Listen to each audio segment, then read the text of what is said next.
the miniature of the whole universe.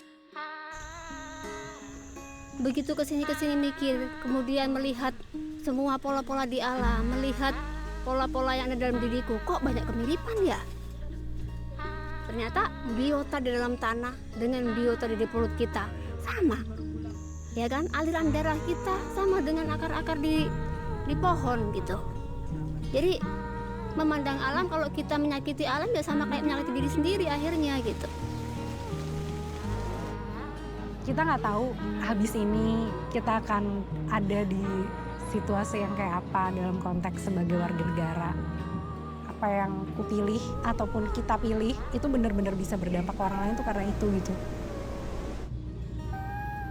Orang Indonesia tuh nggak inget lagi gimana caranya jadi rakyat yang bener, yang harusnya ngawasin kekuasaan. Tapi kita tuh cuma jadi fans. Di demokrasi itu kamu ngawasin kekuasaan. Di demokrasi itu kekuatan terbesar ada di rakyat. Yang saya anggap paling berbahaya adalah oligarki daripada menjadi perwakilan rakyat, dalam bahaya merosot menjadi perwakilan orang-orang kaya, orang-orang bisnis, orang-orang yang punya duit. Berikan kami hak yang sama lah. Kami juga warga negara Indonesia yang memenuhi kewajiban kami kan. Apalagi menjelang pemilu seperti ini kan, LGBT terutama waria atau transpuan itu akan diangkat dan digoreng-goreng sampai gosong. Selama ini masih ada anggapan kalau aksesibilitas itu untuk teman-teman disabilitas itu privilege. Sebenarnya bukan privilege ya, tetapi itu sebuah hak yang harus dipenuhi. Islam sebagai rahmatan lil alamin, bukan hanya hablum minallah, hablum minanas, tetapi hablum minal alam. Itu semua adalah berkesalingan semesta, dan semesta bukan hanya manusia. Siapa itu yang memilih saya, yang mendukung saya, dialah yang punya berhak untuk sebenarnya untuk mengendalikan saya. Karena saya bekerja buat dia loh, gitu. Saya dipilih karena dia gitu. Tanpa orang-orang yang kita pilih pun kita bisa hidup, tapi tanpa hujan kita nggak bisa hidup. Mau nyoblos siapapun kecuali kalau nyoblos langit ini hujan baru kami coblos dengan senang hati. Kalau saya percaya bahwa sebenarnya kesadaran-kesadaran ini tuh udah ada melekat di jiwa kita itu sebagai manusia ya. Yang pertama-tama kita harus lakukan karena kita cinta, itu marah sebenarnya. Ini yang orang nggak lakukan sekarang. Where is all the anger?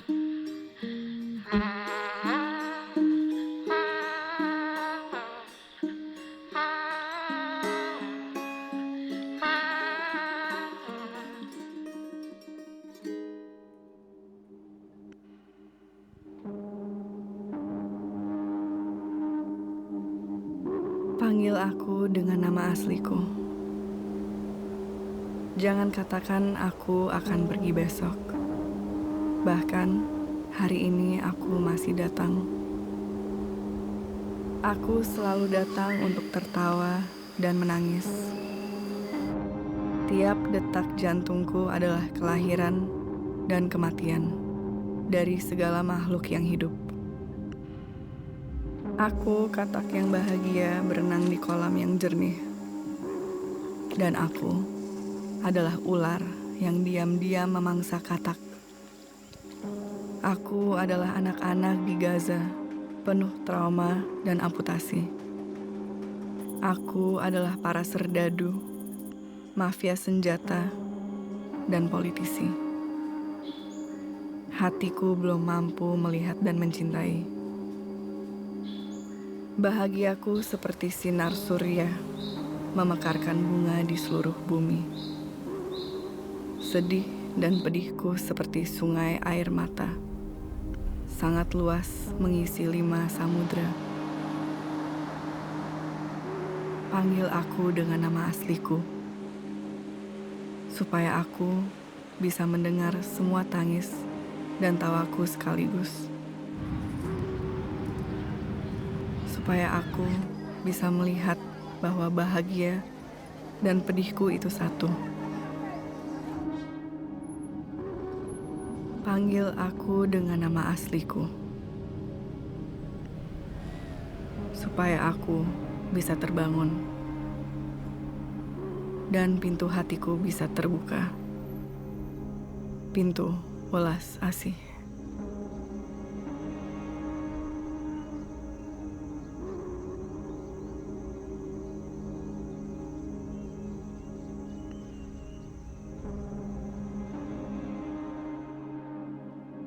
Atorik itu adalah satu pesantren yang bervisi sangat kuat terhadap Islam sebagai rahmatan lil alamin. Dan ajarannya tentu saja bukan hanya hablum minallah, hablum minanas, tetapi hablum minal alam. Itu semua adalah berkesalingan, kasih sayang, semesta. Dan semesta bukan hanya manusia. Daun adalah satu buah bentuk kasih sayang Tuhan kepada kita. Harus saling menguatkan. Nih, wow, jago dia, udah tinggi.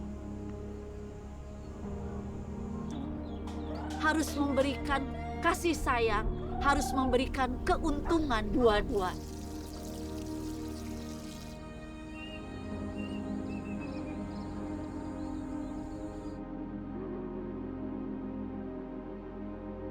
Kita tuh the miniature of the whole universe.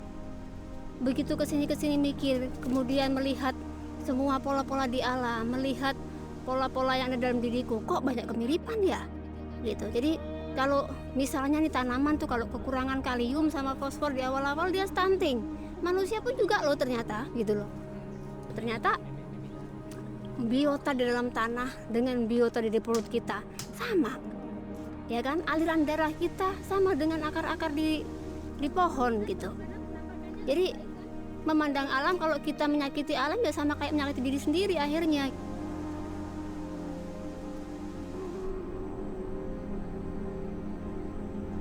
Ini yang kemudian hilang semua karena semua diindustrialisasi gitu, semua dimonetize, semua ujung-ujungnya duit. Padahal zaman dulu manusia itu berkebun, bercocok tanam, itu kan untuk memenuhi kebutuhan keluarga dan dirinya. Sisanya baru dijual gitu. Bagi dia ke pasar itu hiburan sekarang. Bukan nyari uang, hiburan. Jadi dia bawa-bawa kan makan bersedia nih, dia ke pasar tuh hiburan, ketemu teman-teman, ngobrol. Barangnya sisa tuh barter. Bahkan jangan bawa orang. Nyata kayaknya, bah. Semua lauk pauk dan termasuk ikan di sini. Nah ini cara-cara Jawa seperti itu. Ini wis sugih banget mbak, kabeh kali Ngramban kok yo.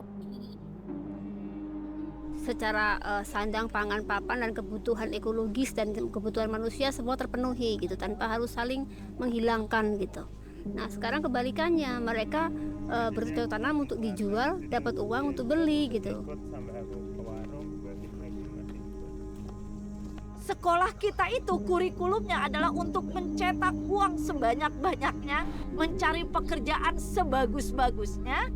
Orang sukses itu adalah orang kaya, bukan orang yang menikmati. Di agama kita menemukan satu buah visi yang sangat kuat, visi rahmatan lil alamin. Sebuah pandangan yang berbasis pada semesta. Rahmatan lil alamin adalah di mana orang-orang bisa bertemu pada satu tempat dengan kenyamanan. Berangkatnya dari pesantren.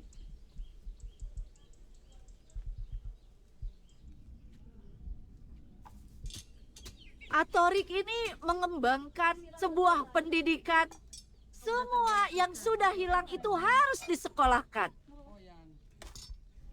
Harus dibandingkan bagaimana kenikmatan dengan budaya agraris dengan kenikmatan budayanya industri.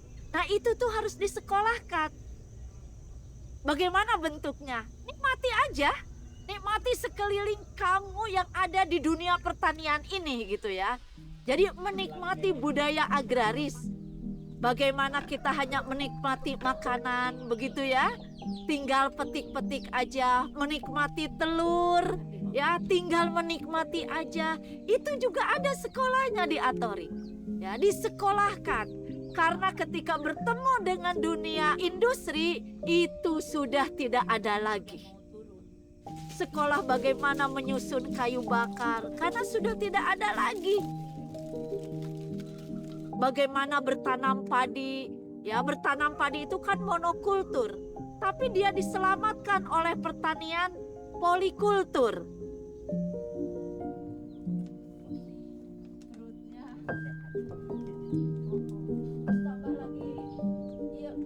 Kebiasaan-kebiasaan budaya-budaya petani di Atorik ditumbuhkan.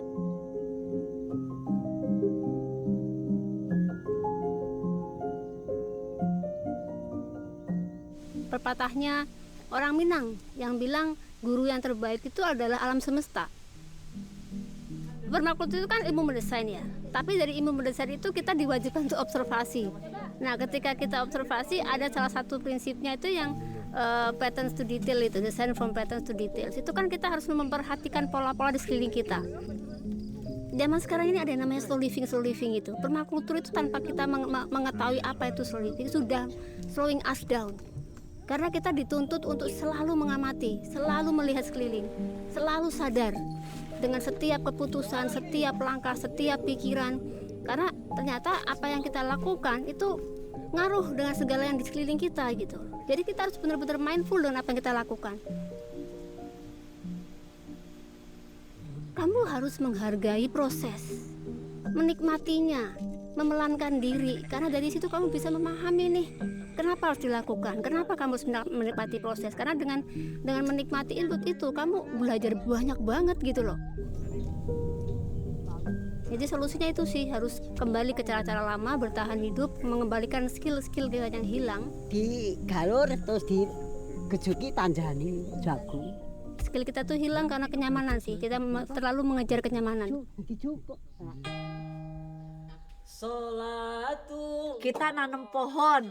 Ternyata dari pohon itu kita melahirkan budaya kayu bakar. Akhirnya menghasilkan budaya tungku, berkumpul, begitu makan-makan bersama. Kita ke bawah. Menanam pohon itu hanya 1 kali aja. Selebihnya adalah menemani mereka.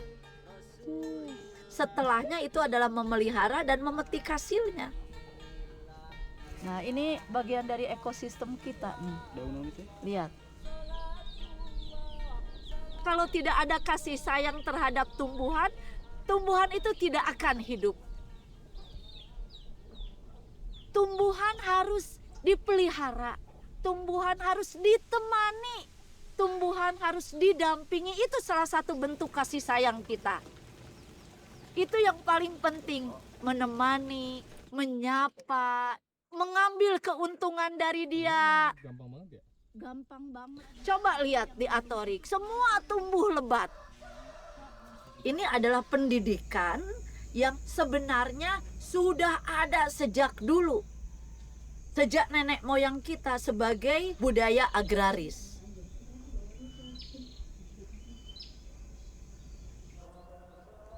Nah, ini waktunya, ada waktunya untuk memanen.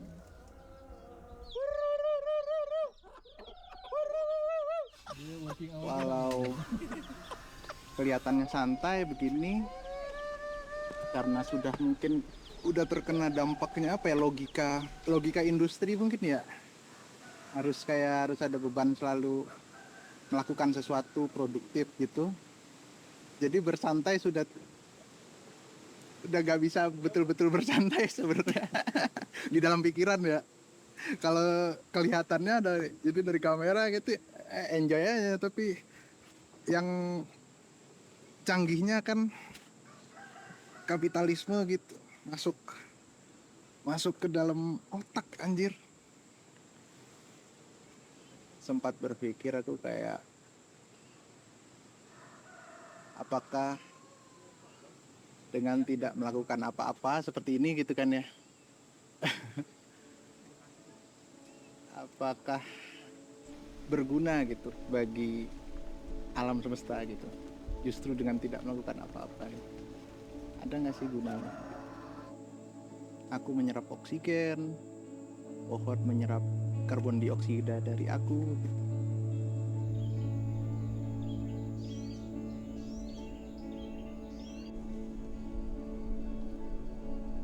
Biasanya kan sholat ya udah urusan gue sama di atas gitu, maksudnya cuma satu ya. Nah kalau Umi itu punya penghayatan yang itu, ketika dia sholat apapun makhluk hidup yang terlihat oleh Umi, tumbuh-tumbuhan atau apapun, itu ikut sholat bersama dia.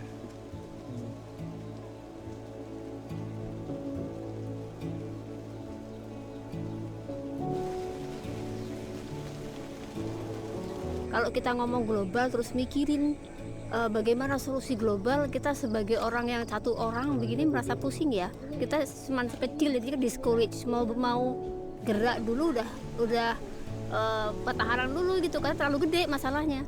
Tapi kalau kita setiap orang itu melakukan apa yang mereka mampu dengan porsi mereka masing-masing, kecil-kecil di tiap tempat, itu akan jadi solusi global juga sebetulnya. Karena ini dia akan bertunas nih, ini bekas daun.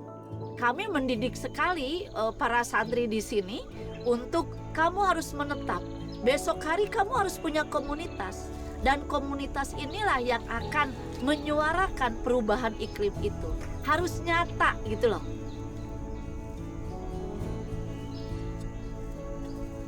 Bro di juru, bro di panto, ngalayah di tengah imah. Saeutik mahi, loba nyesa walatra. Itu bahasa yang sangat kuno. Ngalayah tuh kalau panen semua ada di tengah rumah. Jadi pas buka pintu makanan, pas lihat sudut makanan. Saeutik ge mahi. Kan sedikit lahan garapan kita teh. Banyak bersisa. Kemudian terbagi. Itu semua orang, semua makhluk terbagi dengan rata. Kesejahteraan terukur, keberkahan, ulas asih itu menjadi bagian yang satu sama lain berkesalingan.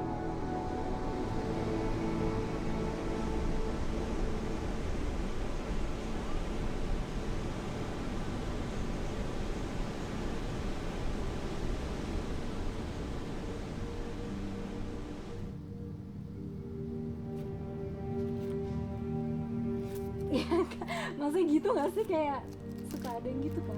Kita semua terkoneksi. Bukan hanya lewat alam,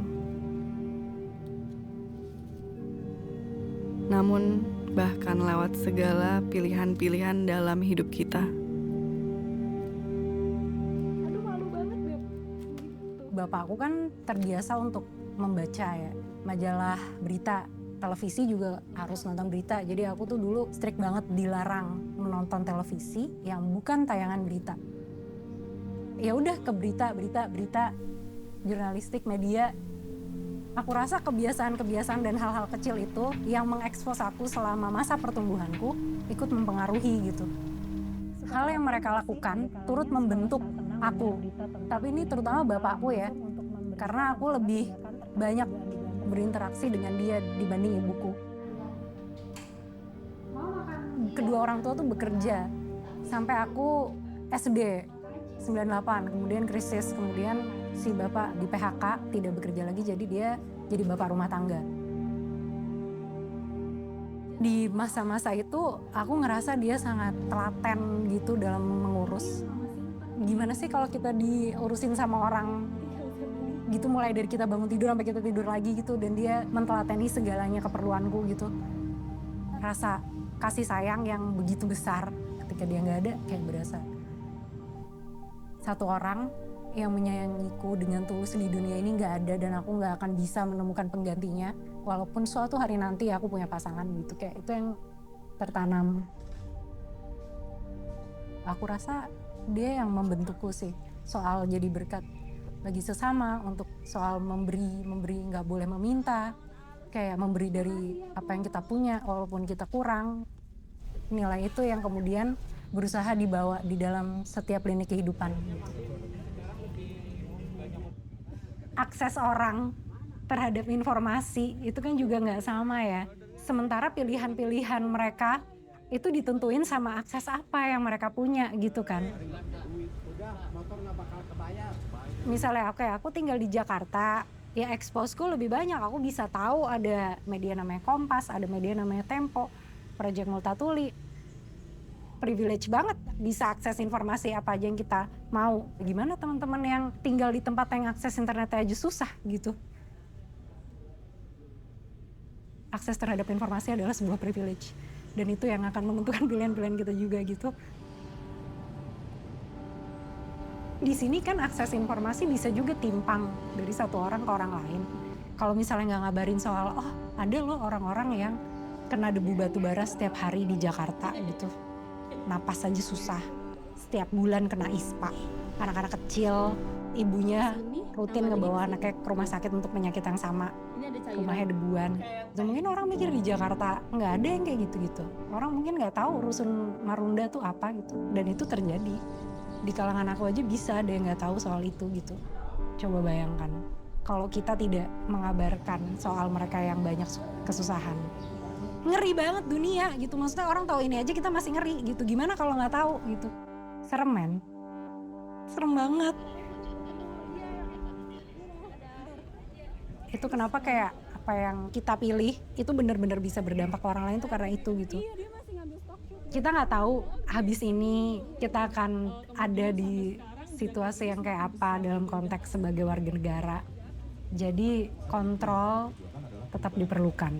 Contoh, saya berubah itu bukan karena bukan saya karena ingin masuk kekuasaan, tapi karena ternyata ketika kita hindari, daya rusak politik itu lebih cepat daripada daya pulih yang kita lakukan. Daya rusaknya itu lebih besar politik ini daripada upaya yang kita lakukan. Sehingga mau tidak mau harus nyemplung di dalam kotoran itu. Karena kalau enggak semakin kotor, semakin rusak. Oleh karena itu sekalian saja.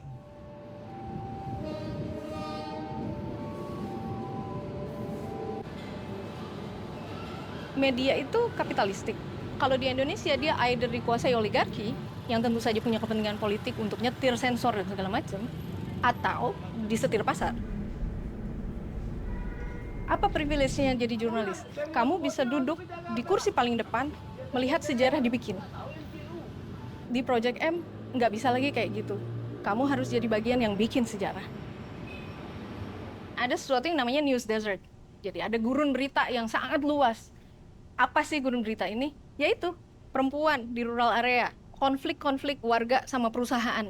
Praktik kolonialisme itu masih ada. Kolonial tuh apa? Divide et impera gitu ya, memecah belah warga gitu biar ribut sendiri. Terus mereka tinggal ngeraup apapun yang mereka harus raup gitu kan. Sama kok. Kita sekarang konflik horizontal kan. Bagaimana Orde Baru mensanitasi ya, membersihkan pikiran kita. Itu dari pikiran-pikiran politik. Kita nggak sadar sebenarnya itu kita didesain untuk nggak lagi ngomongin politik. Dididik oleh Orde Baru untuk nggak lagi ngomongin itu.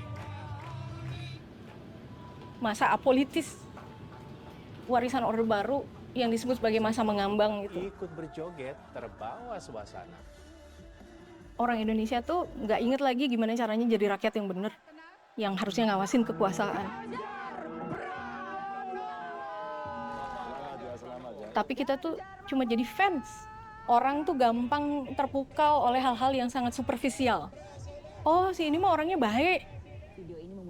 Baik, itu kan pencitraan yang sangat bisa di-engineer oleh banyak social media strategis gitu kan.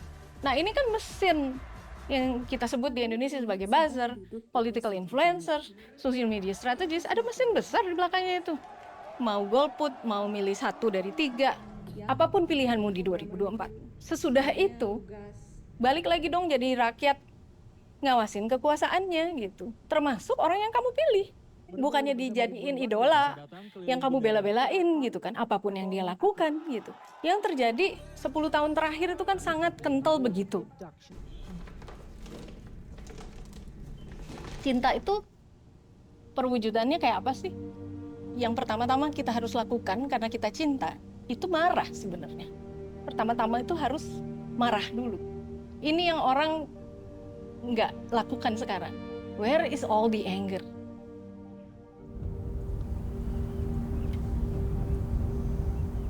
Aku masih ingat saat kau masih segumpal awan putih melayang bebas. Saat aku pun masih sungai yang menelusuri aliranku menuju laut lepas. Kau lalu memanggilku, menggenggam tanganku, dan kemudian kita bersama membuat badai yang menggelegar. Bagaimana kita tidak berjuang? Sementara bunga-bunga liar dan gunung merintih karena pedih ketidakadilan.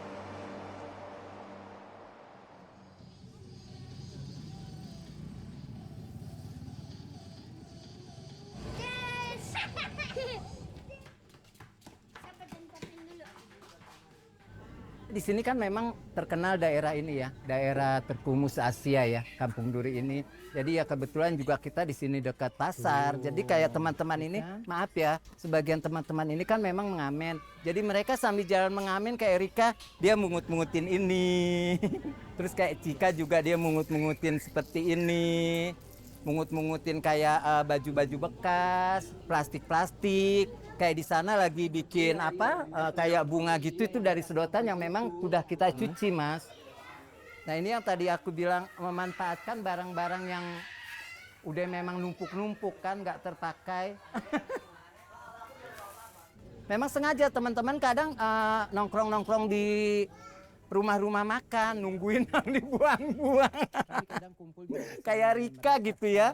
Sama Cika ini dia sengaja nungguin di siput, makan siput, terus itunya dibawa pulang. Galon bekas.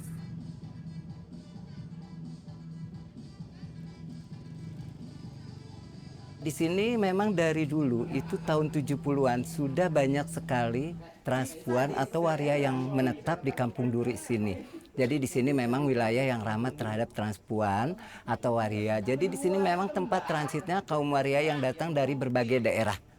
Sayang mama kakak, mau kemana Bobo yuk? Kamar mama kakak yuk. Iya, sini. Nah ini putriku yang aku besarkan dari bayi. Tuh yang besar. Itu dari bayi. Jadi di sini anak-anak kecil tuh manggil dia kakak. Jadi aku kalau sama anak-anak kecil dipanggilnya mama kakak. Mama kakak? Iya. Iya, mudah-mudahan nih kalau kelar nih Mas. Kalau pemilu kita ya udah tahu lah, nanti juga siapa yang pilih juga kita akan seperti ini juga, atau nggak ada yang peduli.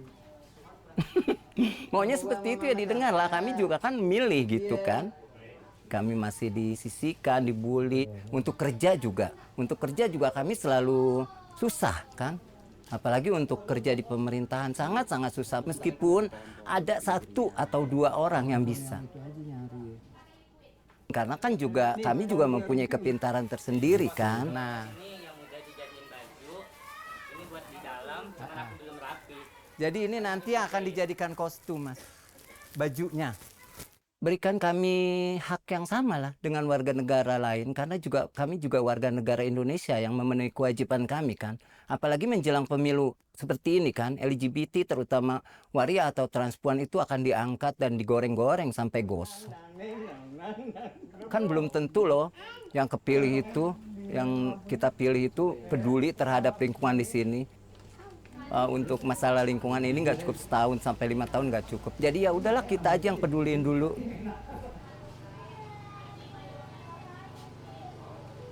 Para transpuan di Sanggar Seroja akhirnya berjuang untuk ketidakadilan sosial dan lingkungan lewat ekspresi kasih sayang mereka sendiri.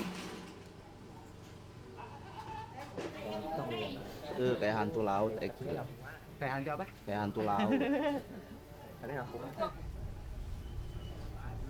Inilah contoh pilihan sehari-hari dari sekelompok orang yang terpinggirkan. Pilihan yang sangat politis, pilihan yang nyata, lewat kerajinan dan kesenian. Dalam sebuah lingkungan yang tidak mendapat bantuan dan dukungan dari sistem negara. Oke, baiklah kalau gitu mungkin kita langsung aja ya, Victoria. Jalannya pada pelan-pelan. Oke, tanpa menunggu lama lagi kita mulai memperkenalkan trans superhero baru kita. Yang pertama siapa? Yang pertama kita panggilkan trans superhero Setra.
Aku ngerasanya kalau misalkan kita banyak diam, terlatih untuk diam, kita tahu mana yang harus kita lihat lebih dalam. Kita menyadari pikiran apa yang datang dan pergi dan kita tidak menghakimi pikiran itu, tidak mengingkarinya ataupun tidak mengikutinya, tapi menyadarinya. Kita bisa dengan jernih melihat mana yang perlu kita lihat. Dengan melihat lebih jernih apa yang perlu kita lihat, kita tahu tindakan apa yang kita harus lakukan gitu. Dan sebagai jurnalis, aku ngerasa ini sangat perlu karena kita harus banyak mendengar tanpa menghakimi, tanpa punya prekonsepsi.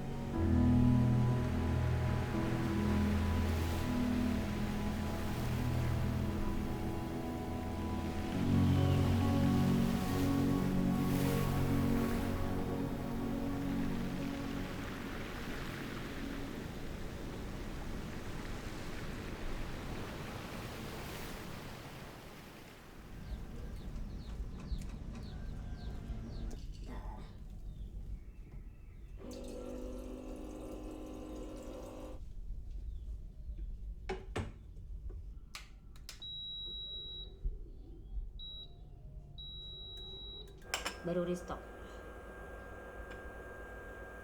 Udah mau kopi gak?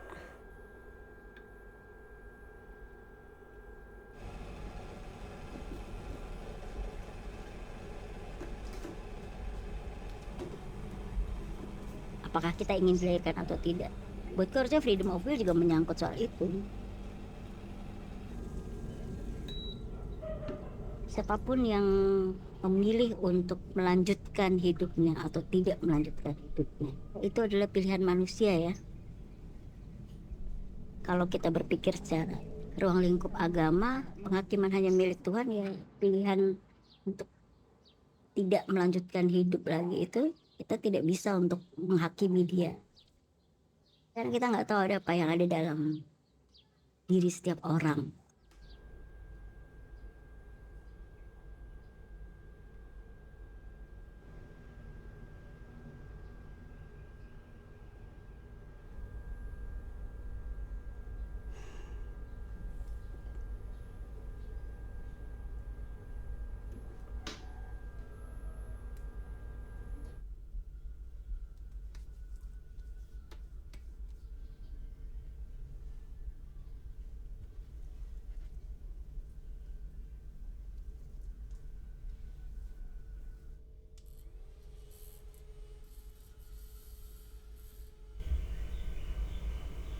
Muka boleh agak bedakan, tapi alis harus selai. Kalau kata ponakan, harus lay on tea.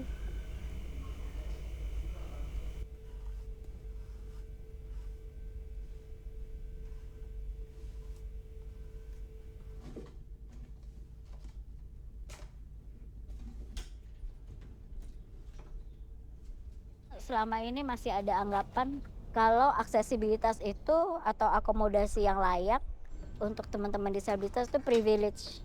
Sebenarnya bukan privilege ya, tetapi itu sebuah hak yang harus dipenuhi.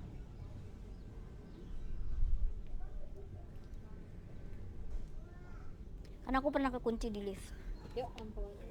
Aku lupa lihat kalau ternyata di dalam itu tombolnya tinggi, jadi aku udah masuk ke dalam, ternyata tombolnya tinggi. Jadi nggak bisa mencet? Nggak bisa.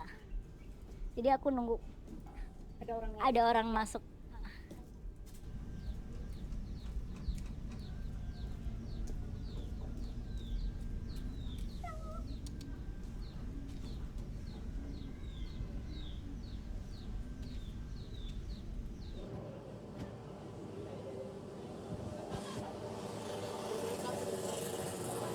Nanti aku tinggal bilang sih itu aja bahwa ternyata tidak cukup aksesibel gitu. Yang si Swiss Bank.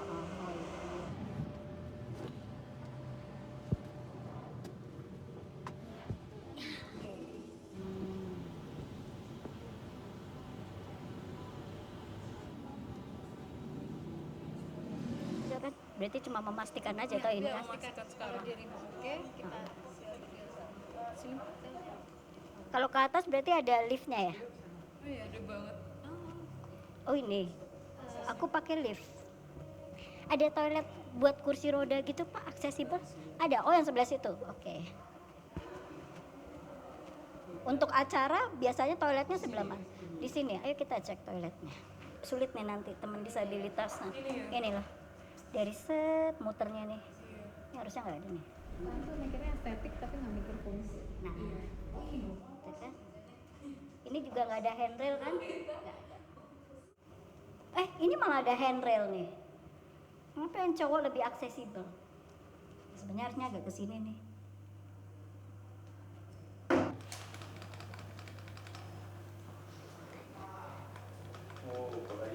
Nah, ya. Kalau pakai kursi roda kan berarti dia harus menumpu kan. Tapi ya semoga itu ada toilet aksesibel. Dirimu udah cek? Udah cek. Terus? Aku agak khawatir dengan handrailnya karena dia tadi goyang ya. Goyang. Liftnya itu harus ada yang jaga nanti karena kalau kursi roda atau aku nggak Oh iya nggak bisa. aku nggak nyampe. Oh iya. Atau kalau pakai kursi roda dia juga jauh kan, susah. Jadi harus ada yang jaga di situ.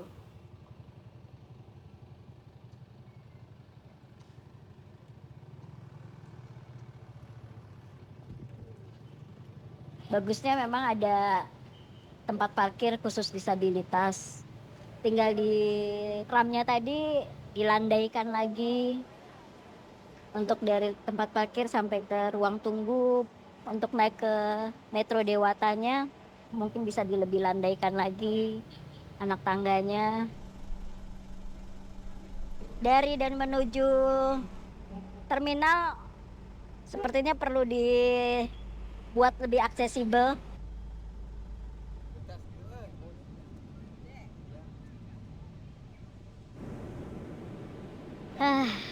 Orang baik di politik. Ya, meskipun kelihatannya seperti mencari jarum di dalam tumpukan jerami atau genggaman jerami, tapi ada orang-orang baik dalam politik. Ya, kita berbicara bukan hanya politik praktis, tapi dalam bentuk apapun kehidupan sebenarnya itu juga adalah politik, bukan?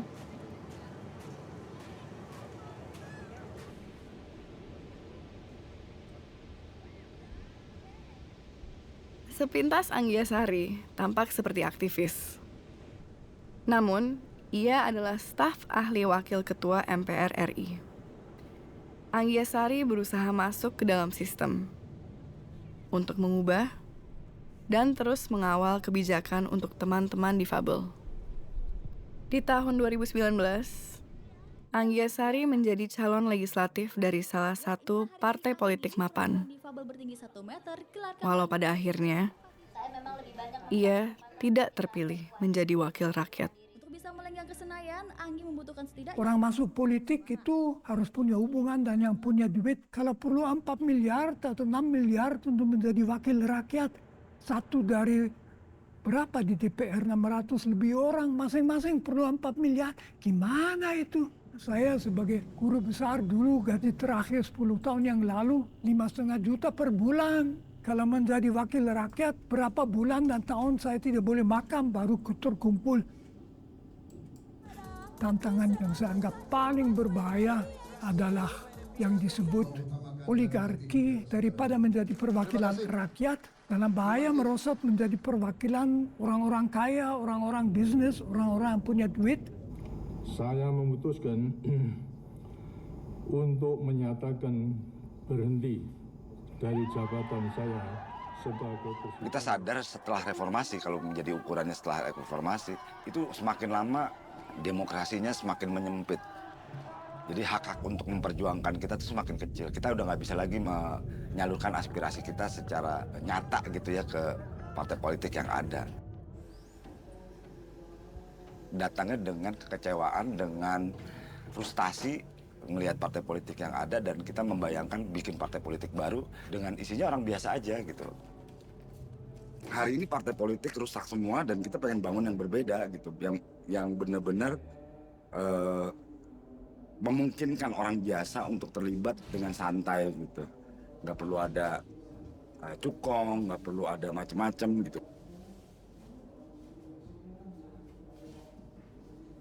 Ada tulang punggung dari bumi dalam memproduksi oksigen ya kelompok itu, Indonesia, Afrika gitu ya, Kongo terutama, Amazon, Brazil terutama gitu. Nah, justru kelompok inilah yang sesungguhnya harus diperhitungkan di dunia. Bayangin, orang nggak bisa hidup tanpa oksigen, Mas. 2021 muncul lonjakan anggota gitu, banyak banget anggota masuk, anak muda sampai SMA gitu. Nah, mereka mengusulkan satu bentuk itu, holakrasi namanya. Bukan demokrasi lagi, holakrasi. Terus menginginkan heterarki, kesamaan hierarki gitu. Bukan tidak ada hierarki ya. Heterarki sama rata egaliter gitu. Nah, konsep ini yang kita gunakan sekarang. Nah, jumlahnya masih sekitar 3.000-an lah yang daftar ulang sampai sekarang masih ratusan. Nah, kita berharap setelah 2024 Partai Hijau sudah bisa eksis, 2029 kita bisa menjadi partai peserta pemilu. Tutup lagi. Siapa itu yang memilih saya, yang mendukung saya, dialah yang punya berhak untuk sebenarnya untuk mengendalikan saya. Karena saya bekerja buat dia loh, gitu. Saya dipilih karena dia gitu. Karena abadi pesantren, satu desa, satu puskesmas atau pustu dengan satu nakes yang ada. Persoalan lingkungan hidup itu menjadi prioritas. Etika lingkungan dan etika pembangunan. Kita bertekad memberantas korupsi sampai ke akar-akarnya. Mencoblos berarti punya tanggung jawab untuk mengawal janji dan kebijakan si wakil. Kita tagih janjinya. Kita kritik kalau mereka ingkar. Bukannya malah kita bela sampai mati. Dia akan panggil malaikat Jibril. Wahai Jibril, aku mencintai hambaku yang insya Allah namanya Anies Baswedan. Tentu agama tidak boleh menjadi alat apapun. Bukan alat politik. Kristianitas pernah melakukan perang atas nama agama, perang salib dalam pandangan mereka membebaskan tempat-tempat suci Yerusalem, Bethlehem dari pendudukan yang non-Kristiani. Sekarang kami merasa malu karena atas nama Tuhan mencurahkan darah itu tidak pernah betul. Sejak itu di Eropa negara menolak campur tangan agama di dalam perpolitikan. Keadilan sosial itu tantangan yang terpenting. 50% masyarakat Indonesia belum sejahtera betul. Kalau mereka mendapat kesan bahwa Indonesia itu milik mereka yang di atas itu, gawat. Mereka akan bilang, untuk apa Pancasila? Lebih baik cari ideologi yang lain. Pancasila hanya berarti mereka di atas yang sudah kaya semakin kaya.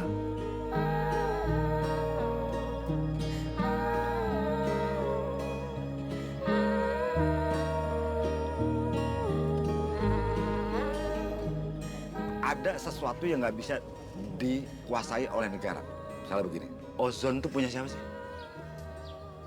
Punya Amerika, punya Indonesia? Enggak. Tanggung jawab kita terhadap kutub utara dan kutub selatan itu siapa? Itu stateless. Kita bisa nggak peduli, tapi kalau itu cair, bumi akan banjir. Ikan di dalam lautan, lo ambil, itu rasanya nggak asin. Bayangin, dia hidup di garam, tapi dia nggak asin. Alam mengajarkan itu, artinya sebenarnya bisa. Kita hidup di suatu tempat yang berbeda, imannya dengan kita, itu sangat bisa. Sebagaimana kita mengubah situasi itu soal yang lain. Dan sudah pasti harus berkelompok. Kenapa berkelompok penting? Kenapa jumlah menjadi penting? Karena jalan setapak di dalam hutan itu akan selalu ada, kelihatan kalau sering diinjak. Selalu sering dilewatin. Begitu kita jarang lewat, dia akan tumbuh rumput liar dan kemudian menutupi jalan setapak itu. Kita kehilangan jalan, kita kehilangan arah. Di mana kau, bintang kecil? Aku mencarimu ke segala penjuru. Aku tahu, kamu ada di balik awan. Malam ini terang purnama. Tunas-tunas tumbuh.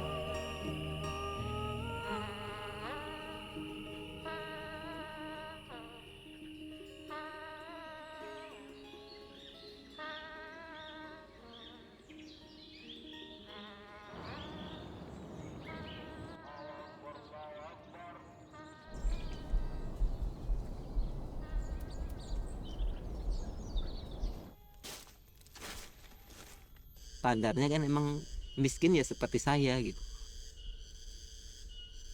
nggak ada penghasilan sama sekali.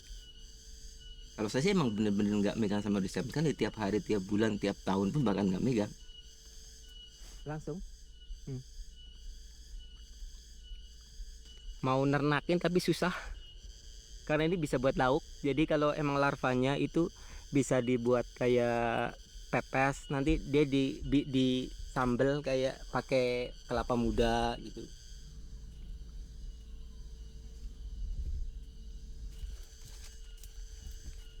Kalau uang itu kan biasanya cuma kita buat makan atau buat apa. Kalau kita badan sehat terus bisa menghasilkan dari alam kan udah bisa makan.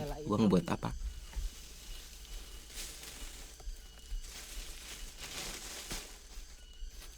Kalau saya sih merasa bebas, merasa kayak nggak ada beban, nggak punya aturan-aturan, ya bebas.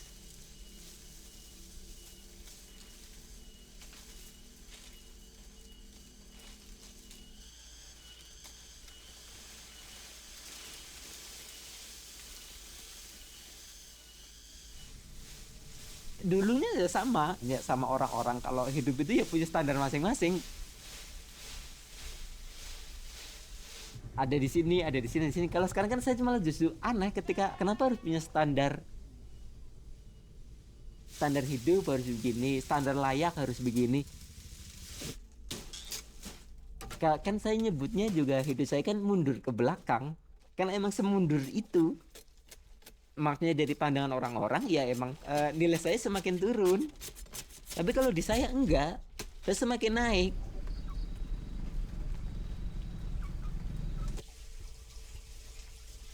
Dulu sering sakit kepala, kumat.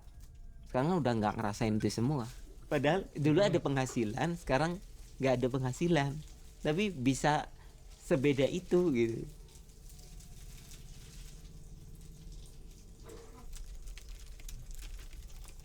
Yang penting adaptasi makannya.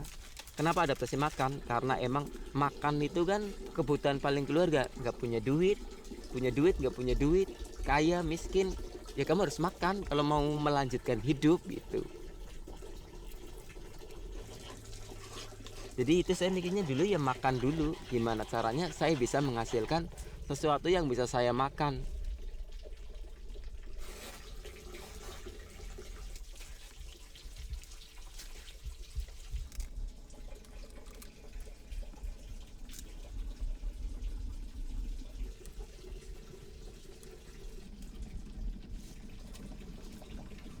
Ya kita makan sesuai dengan apa yang ada di musim itu. Saat musim nangka gitu ya kami bisa aja selama sebulan 2 bulan makannya nangka terus, cuma beda-beda olahan kan. Terus kalau musim belinjo ya kita makannya daun belinjo aja selama musim belinjo belum berakhir. Musim laron, ada musim jamur, ya makannya kita itu.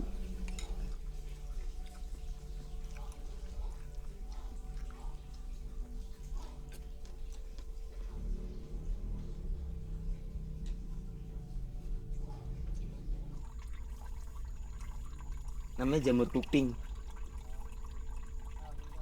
Ini biasa sekali makan nih. Kalau doyan, kalau saya sih doyan. Ini rasanya itu apa? Kayak keras gitu kayak kita makan ini apa? Tulang rawan. Dicampurin telur juga bisa. Kayak di dadar gitu kan yang praktisnya. Bisa juga ditumis pakai bawang putih aja.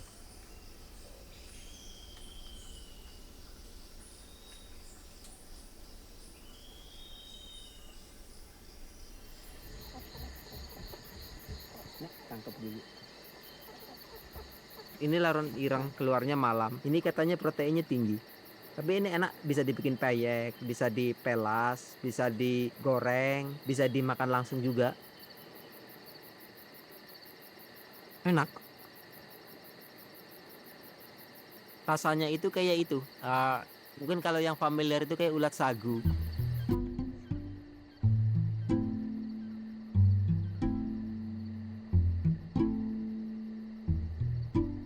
Sal adalah pekerja kantoran ibu kota yang akhirnya memutuskan untuk kembali ke desa.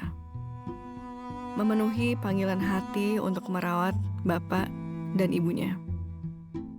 Ia pulang tepat beberapa saat sebelum ibunya meninggal. Sal kemudian mengganti namanya menjadi Mahardika. Mahardika memilih untuk hidup keluar dari sistem, membelot dari sistem ekonomi, dari sistem negara.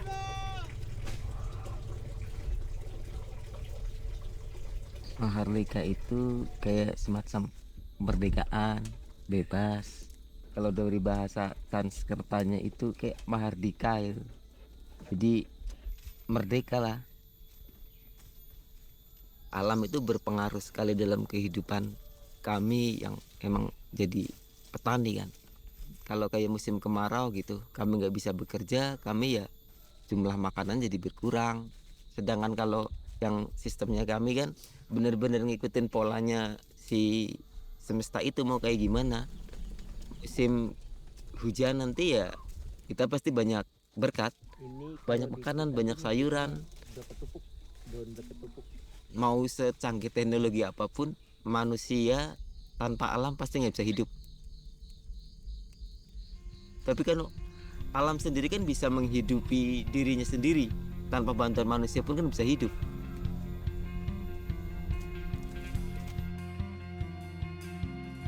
Bener-bener lah kalau tanpa alam ya Mahardika nggak bisa hidup.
mendung, kiranya akan hujan.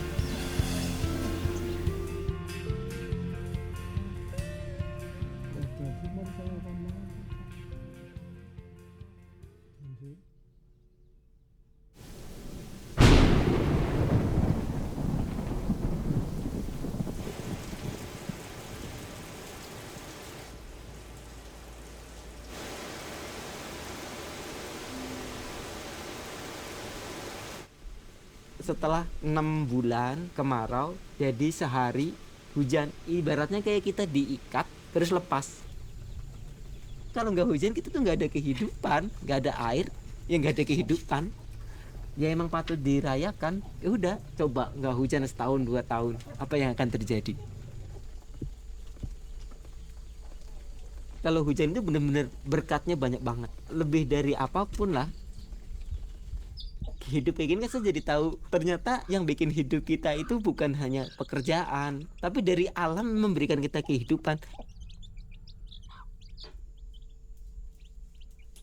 Suka ditanya, emang kamu kok kelihatannya sendirian aja gitu. Padahal kalau saya nggak ngerasa sendirian, salah satunya kan ada ayam ini.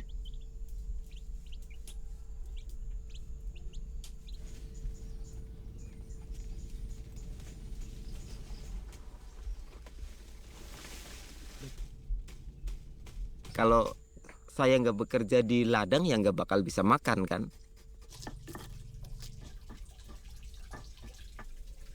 Terakhir nyoblos ya pas SMA, ya itu ketua OSIS itu. Setelah kesini ya udah nggak pernah.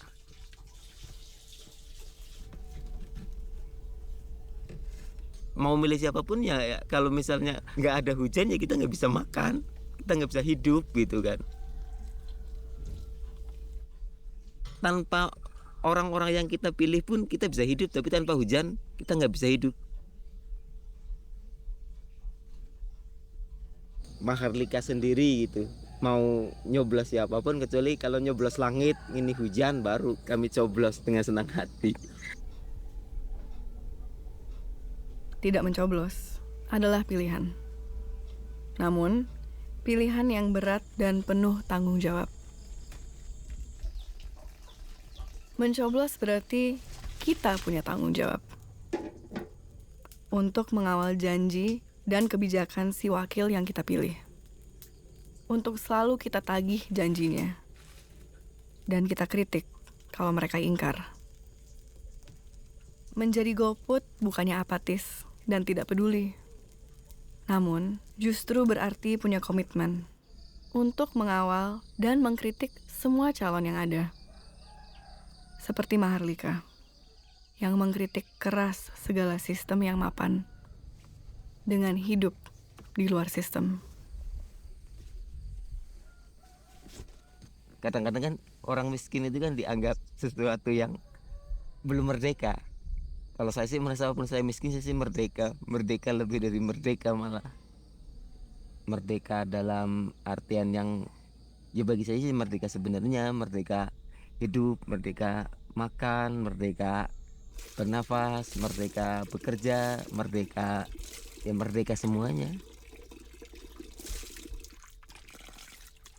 Ya melawan arus sih jadinya, karena emang kan merdekanya jadi, karena merdekanya hidup ya melawan arus seperti kehidupan orang-orang normal pada umumnya.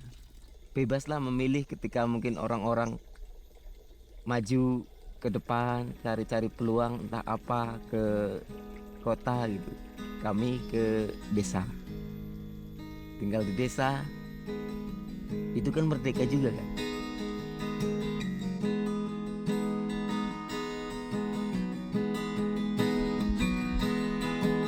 Aku ada di taman cahaya yang menyala abadi dalam ruang yang terlupakan. Entah mengapa aku bahagia, mungkin karena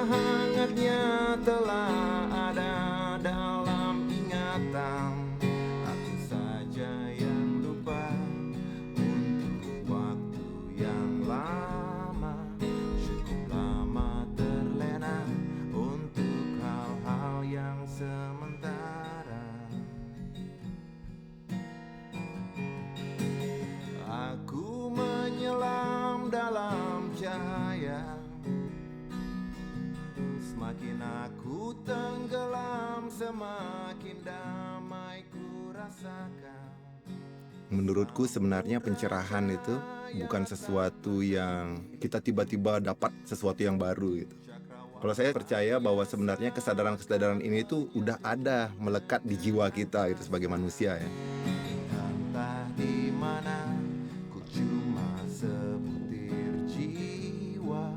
Value-value seperti keberanian, ada value-value seperti bekerja sama dengan orang itu bukan cuma dengan sesama manusia tapi bekerja sama dengan alam juga gitu. Terus ada kepedulian, ada cinta kasih, rayuan Pulau Kelapa, bukan rayuan Pulau Kelapa Sawit.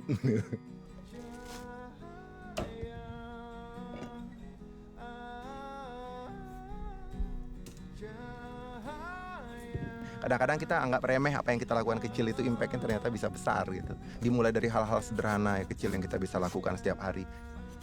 Kalau kita hitung-hitung per hari, konsumsi sedotan plastik di Indonesia aja itu bisa mencapai 500 juta penggunaan setiap hari.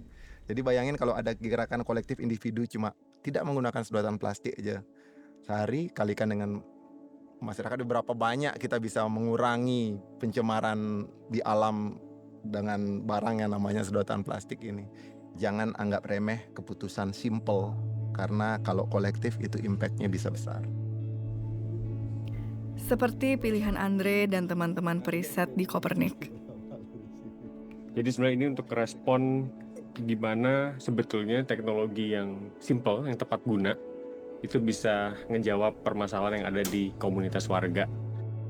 Mengelaborasikan inisiatif dengan teknologi tepat guna, accessible buat komunitas, bisa direplikasi dengan mudah. Pilihan Wira untuk membuat papan permainan. Ketika bikin game lebih repot, meyakinkan orang untuk main juga repot gitu kan. Tapi ketika bisa, orang tuh bisa lebih engage karena dia mendapat pengertian yang lebih mendalam. Ya gamenya juga mengasumsikan bahwa carbon credit ada harganya, bahwa dunia akan beneran kiamat physically ketika emisinya banyak. Terus dia ngerti kayak, oh jelas aja ya, kayak walaupun kita tahu climate change bermasalah, tapi kenapa sih negara-negara nggak mau kerjasama? Karena semua negara punya interestnya masing-masing. Harapannya dengan bermain game jadi ngerti dan mau engage dengan konsep-konsep yang susah ini. Ya mungkin ada kartu dari biru yang bisa nyulik kartu. Pilihan Putri untuk membuat produk sabun rumahan. Laut kita kan sekarang keadaannya chaos ya, kacau, banyak sampah plastik, terus polusi deterjen. Laut tentrem tuh doa supaya laut kita tuh bisa jadi tentrem. Terus kita kan pelan-pelan mengurangi penggunaan deterjen, terus mengurangi sampah plastik dari kemasan sabun cair. Mungkin fokus ke hal-hal yang kecil sih yang bisa dilakuin di rumah, kayak misalnya milah sampah. Pilihan Arianto untuk berhenti bekerja dan mendirikan bank sampah. Aplikasinya namanya aplikasi Sidarling. Terus kardus 5,6. Jadi total sampahnya 4 item ya. Nominalnya 14.240. Ya. Dulunya penjemputan pun terus pemindahan sampah disupport pemerintah semua. Nah, ketika alokasi dana sudah berkurang, otomatis diserahkan semuanya ke desa untuk mengolah sampah. Harus dipilah. Kalau ini kan masih campur-campur ini. Ini namanya duplek, dan ini kardus itu lain ini. Pilihan para guru ini untuk rutin berkumpul dan melakukan aksi bersih pantai. Biar saya mesanggul mepayas, tidak pernah saya malu karena ngambil sampah. Dari 300 orang yang hadir hari ini, kita mengumpulkan sampah total ada sekitar 130 kg. Pilihan Amat, seorang pembantu rumah tangga buta huruf yang memanfaatkan lahan tidak terpakai di depan rumahnya untuk berkebun dan beternak ayam. Awalnya saya bikin bedengannya ini dari daun-daunan, itu kan daun kering lah istilahnya ya. Awalnya iseng-iseng kan suka ada nasi lebih gitu, daripada dibuang, terus saya beli ayam sepasang gitu. Ya lama nelor jadi banyak begini. Ini udah banyak yang dijual. Tadinya banyak banget.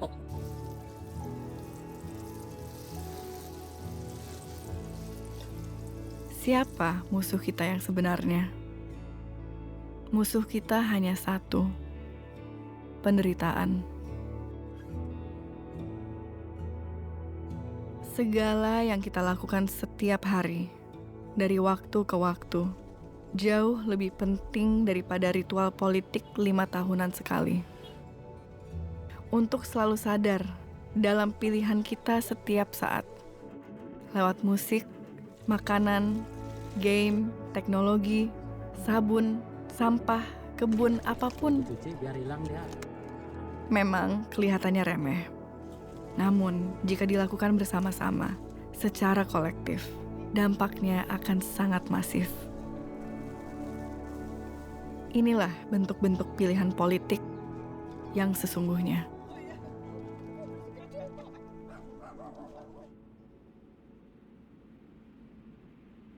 Sekarang kita akan tutup film ini dengan mata terpejam.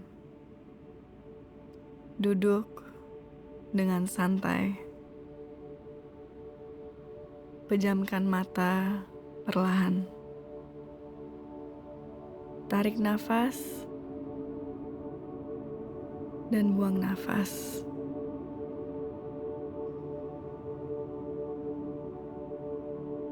Tarik nafas yang dalam. Buang perlahan.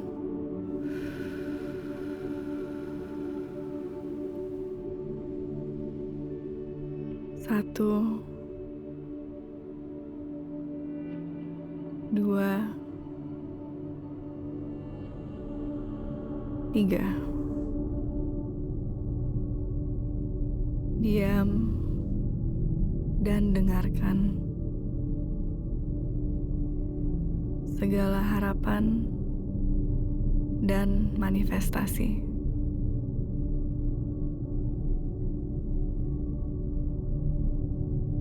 Be realistic, demand the impossible. Karena nggak realistis lah buat kita sekarang untuk nerima korupsi, ya udahlah gitu ya. Kekerasan seksual ya udahlah, kamu jadi perempuan terima aja gitu kan. Ya emang makanya jangan pakai baju aneh-aneh gitu kan, jangan pakai make up, jangan pakai ini gitu kan. Tuntut ya nggak mungkin. Yang nggak mungkin ini apa gitu ya. Yang mustahil ini apa? Ya kita belum tahu memang jawabannya. Ya sama-sama gitu kan. Nggak mungkin sendirian.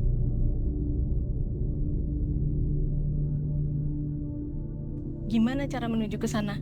Mulai dari yang paling kecil yang bisa kita lakukan. Tapi bayangin dunia yang nggak ada eksploitasi. Jangan jadi korban, jangan jadi pelaku eksploitasi. Itu dulu aja.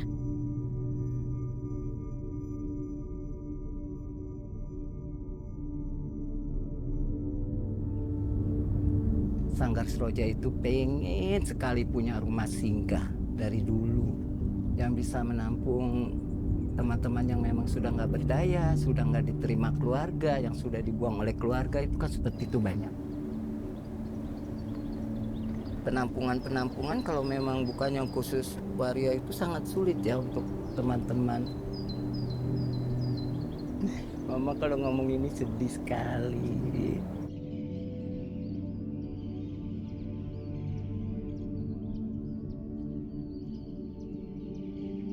Tidak ada ketimpangan di dunia. Apapun bentuk ketimpangannya.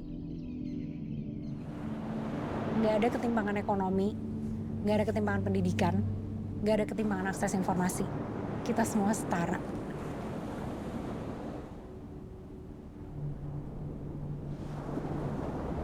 Impianku itu ya, kalau setiap orang itu bisa bepergian dengan mandiri, dia memiliki pekerjaan yang baik, dengan kualitas hidup yang baik, akses terhadap pendidikan seperti dengan teman-teman non-disabilitas lainnya. Itu cita-cita besar. Semoga saya ada dalam lini masa yang bisa melihat semua itu terjadi.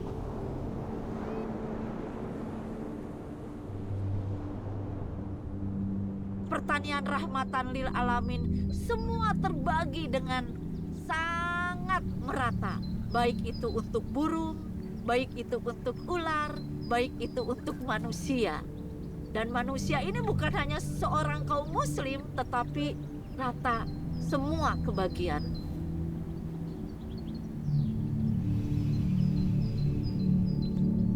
Perlahan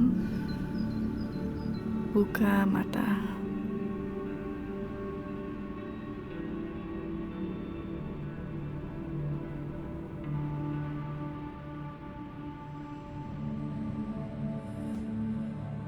Semoga semua makhluk berbahagia.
Eropa tahun 1400.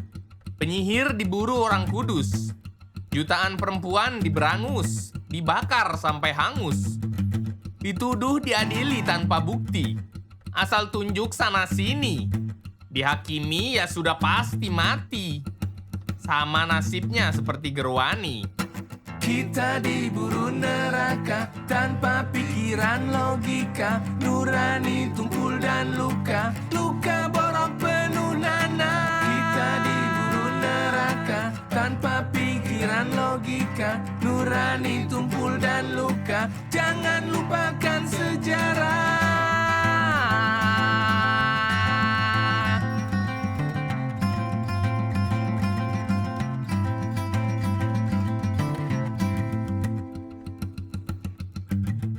Jari dipukuli palu besi, digunduli dan ditelanjangi, ditusuk-tusuk duri, ditenggelami, akhirnya digantung algojo-algojo suci.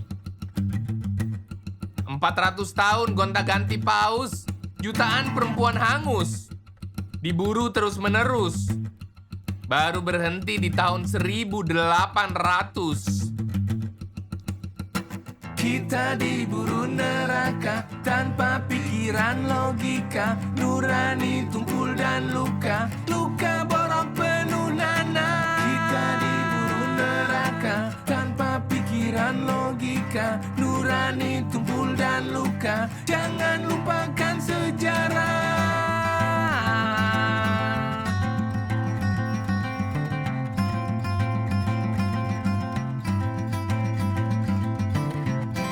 Kalau saat disiksa, sakit dan mengaku, terbukti penyihir. Ayo bakar dan gantung segera. Kalau saat disiksa tegar dan tidak mengaku, terbukti penyihir. Tidak sakit disiksa, pasti pakai mantra. Kita diburu neraka tanpa pikiran logika. Nurani tumpul dan luka, luka borok penuh nanah. Kita diburu neraka tanpa pikiran logika. Nurani tumpul dan luka, jangan lupakan sejarah. Kita diburu neraka tanpa pikiran logika. Nurani tumpul dan luka, luka borok penuh nanah. Kita diburu neraka tanpa pikiran logika. Nurani tumpul dan luka, jangan lupakan sejarah. Masa berkuasa bukan berarti demokrasi. Mayoritas tuduh sesat sana-sini. Padahal diam-diam punya motivasi pribadi. Terbakar benci, cemburu, iri, dan dengki. Putar dulu otakmu sebelum jadi antek-antek politisi yang suka bawa-bawa nama Tuhan dan rakyat, padahal semua cuma demi ambisi. Kita diburu neraka tanpa pikiran logika, nurani tumpul dan luka, luka borok penuh nanah. Kita diburu neraka tanpa pikiran logika, nurani tumpul dan luka, jangan lupakan sejarah. Kita diburu neraka tanpa pikiran logika, nurani tumpul dan luka, luka borok penuh nanah. Kita diburu neraka tanpa pikiran logika, nurani tumpul dan luka, jangan lupakan sejarah.